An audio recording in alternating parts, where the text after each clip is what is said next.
Hello, my name is Saratu Elisha Azrin binti Saiful Azhar. My matrix number is 2021458468. Assalamualaikum. My name is Nabilatul Munawwarah binti Abdul Wahab.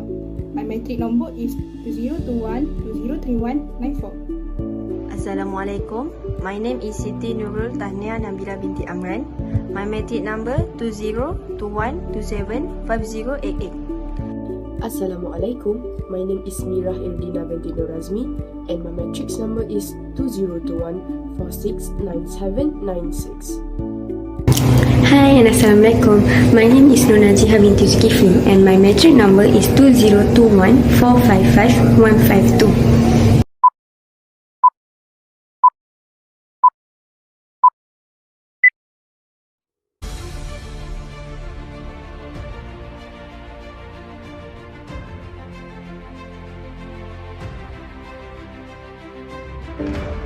Prices of goods rose at a much faster pace in 2021 than what the government aimed for. The Philippine Statistics Authority reports Wednesday, January 5, inflation for the entire 2021 hit 4.5%. This is higher than the government's target of 2% to 4%.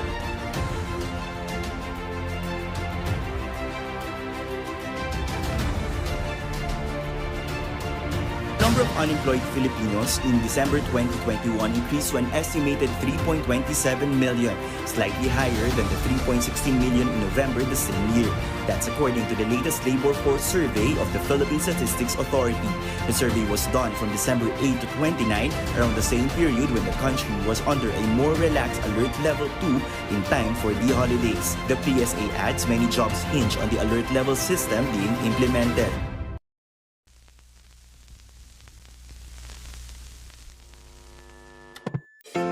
Today I'm going to talk about the background of inflation in Philippines. The Philippines is a developing market and a recently industrialized nation whose economy is shifting from one that is concentrated on agriculture to one that is centered on services and manufacturing. The nation is provided with a wide range of natural resources and a high degree of biodiversity that is globally important. The cost of products and services has been increasing across the nation in recent months. Economic growth is simply a situation in which the expansion of output, which is essentially the amount of supply, it is some way out of balance with the total demand of spending. The growth and development process is sustainable and falls within an acceptable range of relative price stability as long as that imbalance is not too big. In reality, at less than 10%, the strategies for moderation and control might still be practicable. The expense of lowering the inflation rate, however, can only be realized at a high political price. Very high inflation rates or even hyperinflation, that is, inflation at very high yearly rates even above 50%, occur in nations that experience extremely serious economic and political problems. It is important to note that the Philippine economy has suffered 3 different historical periods of very high inflation. Next, I will explain about 10-year inflation data and the trend of data for the Philippines. According to the World Bank statistics, the Philippines inflation rate in 2012 is 3.3%. The inflation rate for 2013 is reduced from 3.3% to 2.58%. We also can see from the chart that reveal the country's inflation rate grew by 1.2% in 2014, bringing it to 3.60%. During 2015, the rate fell to 0.67% from 3.60%. The year 2016 had a shift in the inflation rate, which is 1.25%.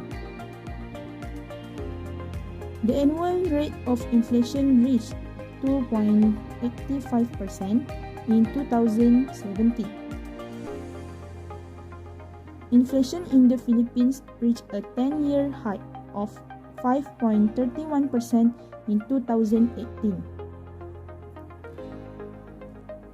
This is the worst inflation for the Philippines in 10 years. This happens due to the weakening of the Philippines currency on the foreign exchange market, supplies a wide variety of agricultural products, including rice, vegetables, and sugar products, and the rising cost of oil around the world.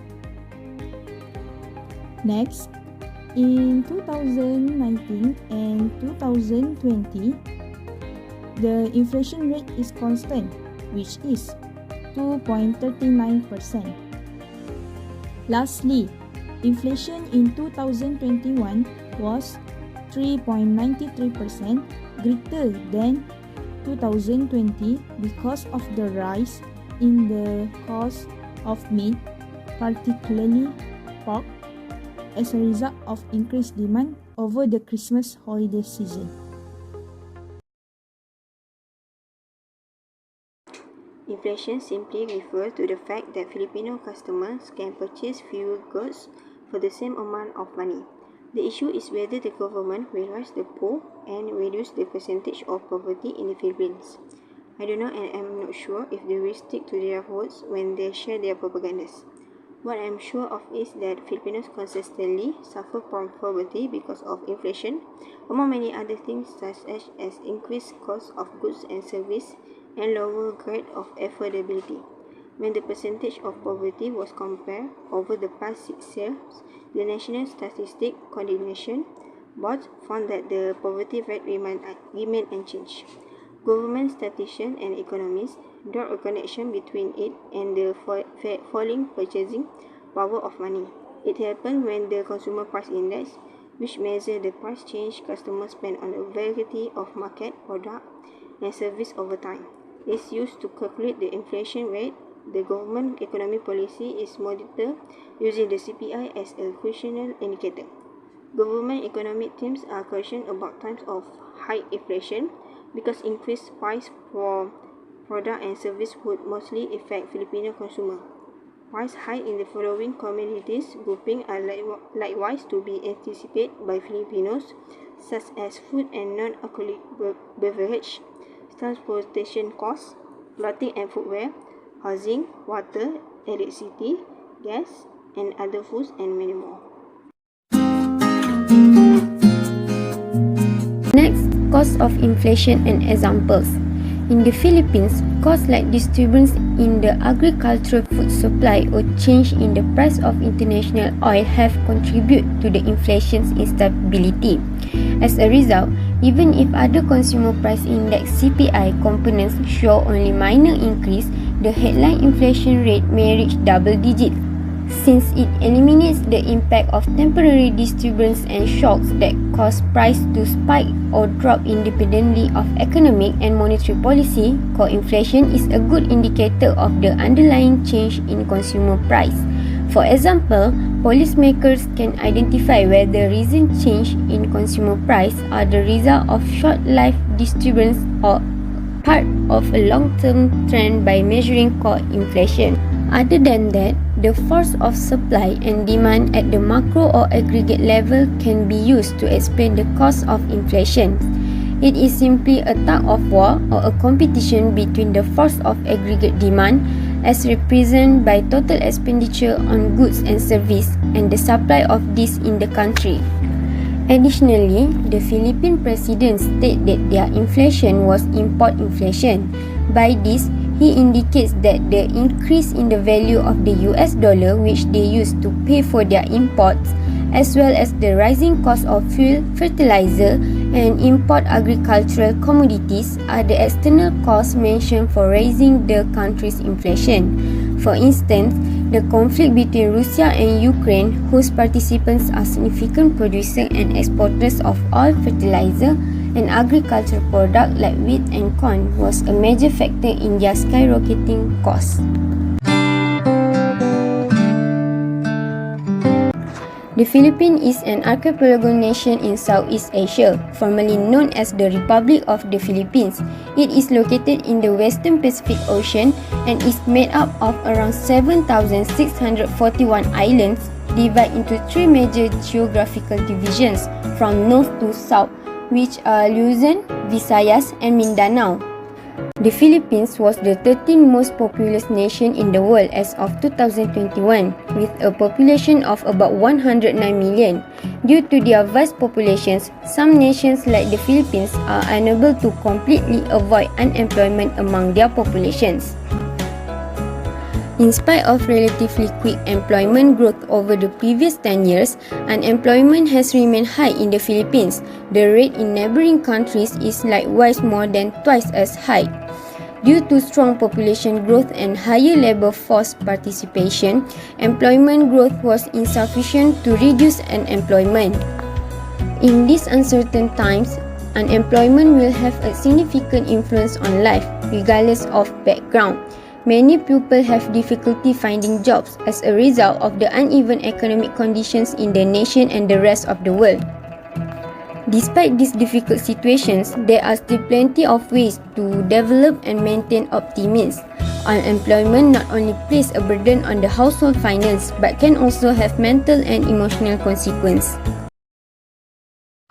Here I'm going to tell about the unemployment rate and data of the Philippines.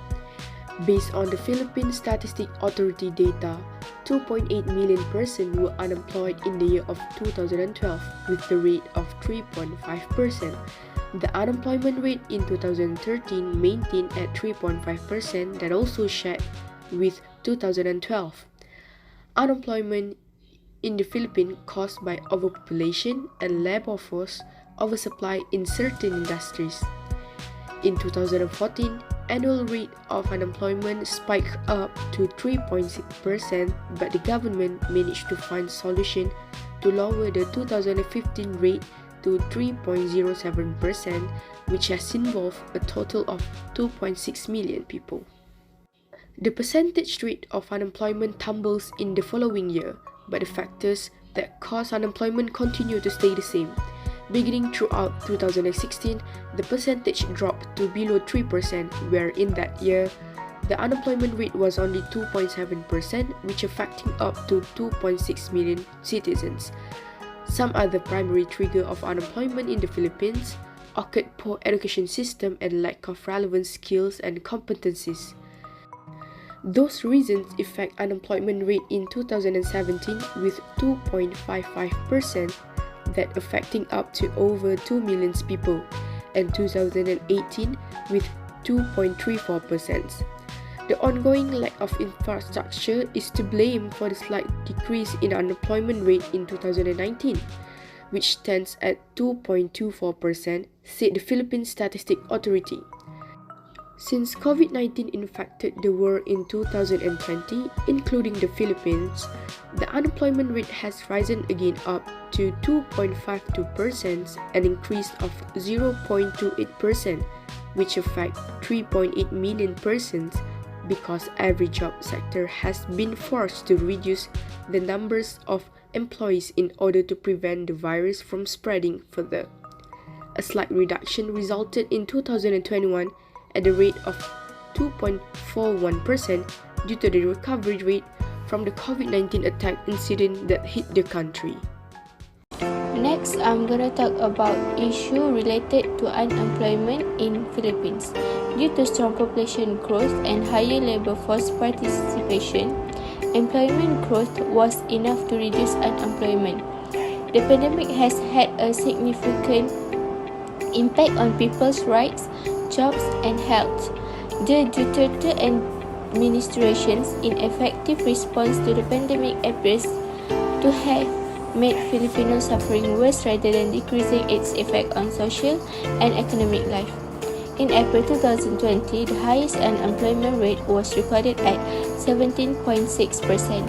In addition to the widespread layoff at closed business, thousands of employees are given floating status.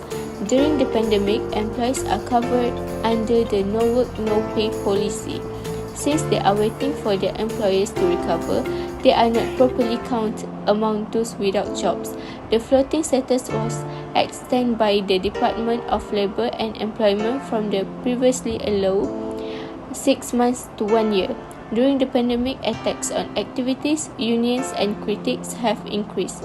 Several activities, including unions, have been exposed to wrongful detention and false accusation. However, being unemployed can also be seen as a chance to change your life's future.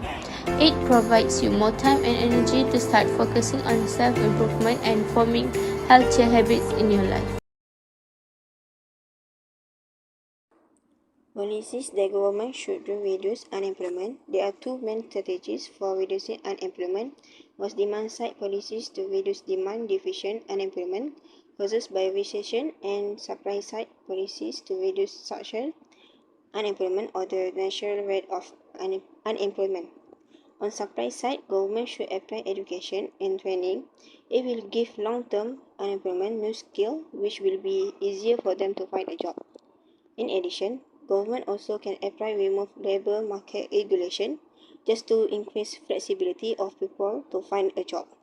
Many people have the skill necessary to pursue new job, but obstacles like high housing costs and rent, social and familial ties, and regional variation in the cost of living make it difficult and occasionally impossible to relocate in order to find new employment. Numerous economists cite the chronically low rate of new home construction as a significant barrier to labor mobility and employment opportunities. Also, the government should apply to reduce occupational immobility, and that would be potential option for the Philippines. Every year, there is an excess of workers and sizable numbers of recent graduates find themselves unemployment. They can acquire the new skill required to secure a position in the workforce by enrolling them in retraining program. Because it often takes time for people to acquire the requisite skills to operate in a given industry, labor resources and typically not very mobile among occupation.